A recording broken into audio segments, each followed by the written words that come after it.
বন্ধুরা, একজন মানুষ কি একই সঙ্গে সুপারস্টার, জননেতা, দানবীর এবং জনগণের হৃদয়ে রাজা হতে পারেন?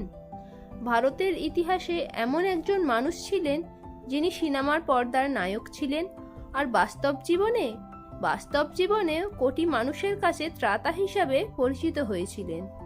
তিনি ছিলেন মারুথুর গোপালন রামচন্দ্রন, যাকে পুরো বিশ্ব চেনে এমজিআর নামে।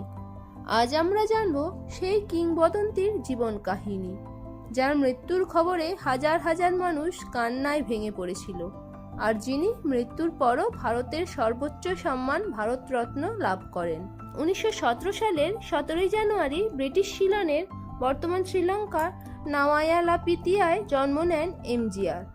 তার বাবা ছিলেন একজন ম্যাজিস্ট্রেট, কিন্তু ভাগ্য যেন ছোট রামচন্দ্রনের প্রতি খুব একটা সদয় ছিল না। মাত্র 2.5 বছর বয়সে তিনি বাবাকে হারান। সংসারে নেমে আসে চরম দারিদ্র্য। মা সত্যভামা 2 ছেলেকে নিয়ে ভারতে চলে আসেন। সংসার চালানোর জন্য অন্যের বাড়িতে কাজ করতেন। ক্ষুধা, দারিদ্র্য আর অনিশ্চয়তার মধ্যে বড় হতে থাকে ছোট্ট রামচন্দ্রন। কিন্তু এই কঠিন পরিস্থিতি তাকে লড়াই করতে শিখিয়েছিল। অভাবে তাড়নায় স্কুল ছাড়তে হয়। খুব অল্প বয়সেই তিনি যোগ দেন বয়েজ কোম্পানি নামে একটি নাট্যদলে। সেখানে নারী চরিত্র থেকে শুরু করে নানা ধরনের চরিত্রে অভিনয় করতেন। মঞ্চে দাঁড়িয়ে অভিনয় করার সময় তিনি বুঝতে পারেন এটাই তার স্বপ্ন। বছরের পর বছর সংগ্রামের পর সংগ্রাম। 1936 সালে সাথী লীলাবতী ছবির মাধ্যমে চলচ্চিত্র জগতে আত্মপ্রকাশ। প্রথম দিকে ছোট ছোট চরিত্র পেলেও তিনি হাল ছাড়েননি। অবশেষে 1950-এর দশকে ভাগ্যের চাকা ঘুরতে শুরু করে। একের পর এক হিট ছবি। সিনেমার পর্দায় তিনি ছিলেন গরিবের বন্ধু, অন্যায়ের বিরুদ্ধে লড়াই করা নায়ক। মানুষ ধীরে ধীরে সিনেমার চরিত্র আর বাস্তবের এমজিআরকে একসঙ্গে দেখতে শুরু করলো। তিনি শুধু অভিনেতা ছিলেন না, ছিলেন মানুষের আশার প্রতীক।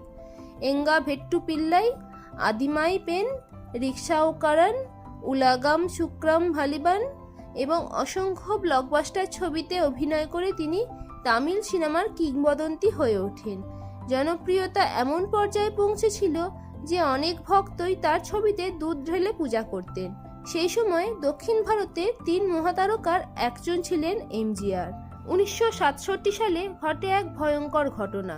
সহ অভিনেতা এমআর রাধা হঠাৎ তাকে গুলি করেন। গুলিটি তার ঘাড়ে লাগে। গুরুতর আহত অবস্থায় হসপিটালে ভর্তি করা হয়। অনেকে ভেবেছিলেন হয়তো এবার শেষ, কিন্তু মৃত্যুকে হারিয়ে আবার ফিরে আসেন এমজিআর। তবে সেই গুলির প্রভাব তার কণ্ঠস্বরকে চিরতরে বদলে দেয়। আর এই ঘটনার পরেই মানুষের সহানুভূতি ও ভালোবাসা আরও কয়েক গুণ বেড়ে যায়। এমজিআর বুঝতে পেরেছিলেন মানুষের জন্য আরও বড় কিছু করতে হবে। প্রথমে তিনি ভারতীয় জাতীয় কংগ্রেসে যোগ দেন। পরে সিন আন্নাদুরাইয়ের নেতৃত্বে ডিএমকেতে যোগ দেন। তার জনপ্রিয়তা এতটাই ছিল যে দলীয় সভায় লাখো লাখো মানুষ ভিড় করত। কিন্তু 1972 সালে দলের সঙ্গে মতবিরোধ তৈরি হয়। তখন তিনি গঠন করেন নতুন দল এআইডিএমকে। অনেকে ভেবেছিলেন এই দল বেশি দিন টিকবে না, কিন্তু ইতিহাস অন্য গল্প লিখেছিল। 1977 সালের নির্বাচনে এমজিআরের দল বিশাল জয় লাভ করে। তিনি তামিলনাড়ুর মুখ্যমন্ত্রী হন। এরপর টানা 3 বার ক্ষমতা থেকে তিনি নতুন রেকর্ড গড়েন। তার শাসনামলে শুরু হয় বহু জনকল্যাণমূলক প্রকল্প। বিশেষ করে দরিদ্র ছাত্রছাত্রীদের জন্য মিড ডে মিল প্রকল্প অসাধারণ জনপ্রিয় হয়। হাজার হাজার শিশু স্কুলে আসতে শুরু করে শুধুমাত্র ওই খাবারের জন্য। গরিব মানুষের কাছে তিনি হয়ে ওঠেন মাক্কাল থিলাগাম, অর্থাৎ জনগণের রত্ন। এমজিআর শুধু রাজনীতিবিদ ছিলেন না, তিনি ছিলেন একজন অসাধারণ দানশীল মানুষ। অসংখ্য গরিব ছাত্রের পড়াশোনার খরচ বহন করেছেন।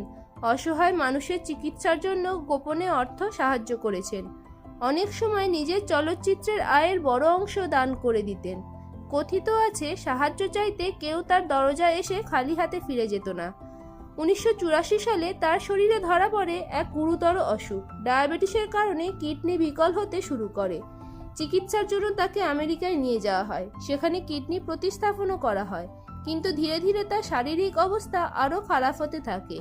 তবু তিনি জনগণের সঙ্গে যোগাযোগ বজায় রাখার চেষ্টা করতেন। 1987 সালে 24শে ডিসেম্বর তামিলনাড়ু জুড়ে ছড়িয়ে পড়ল এক হৃদয় বিদারক সংবাদ, এমজিআর আর নেই।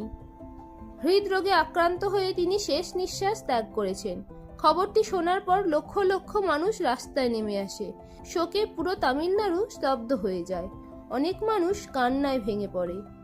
কিছু ভক্ত এতটাই শোকাহত হয়েছিলেন যে আত্মহত্যার ঘটনাও ঘটেছিল বলে বিভিন্ন প্রতিবেদনে উল্লেখ পাওয়া যায়।